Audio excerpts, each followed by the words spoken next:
Hi guys, okay nga lang ba na bumili sa junk shop ng mga gadget tulad nito? So ito guys, nabili ko siya ng 200 NT or worth 300 plus sa peso. So nabili ko siya, tignan nyo. So nagiging ano siya, naro-rotate. Tapos, ayan, nagiging ganito. So touchscreen. Touchscreen siya, tignan nyo. Ayan o, right click, ayan. Touchscreen siya na mini PC.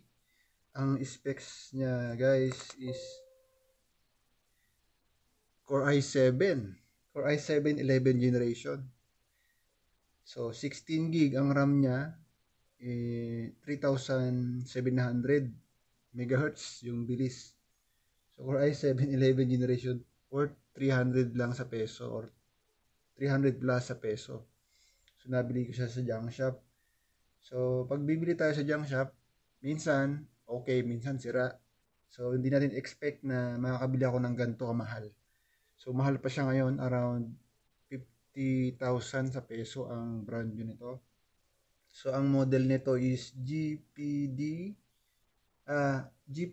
Packet 3. Core i7 11 generation, 16 gig ang RAM niya. So nabili ko siya, guys, tignan niyo to. Nabili ko siya nang walang cover. Ayan, wala siyang cover, wala siyang M2 memory. So nilagyan ko na lang siya. Yung DDR niya na 16 gig is built-in. Ayan, built-in siya. Tapos buti may battery pa. Ayan.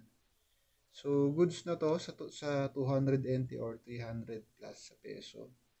So Core i7 na siya. Napakaganda guys, tignan nyo. Core i7 na. 11 generation. So ito yung nakakuha ko ngayon guys. So nagulat nga rin ako na i7 pala 11 generation. Magkano rin to. So ayun na yung video natin ngayon guys. Naka-jackpot ako ngayon. Mini PC. Ayun, ganyan kaliit lang.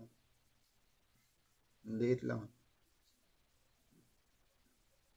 Di ba?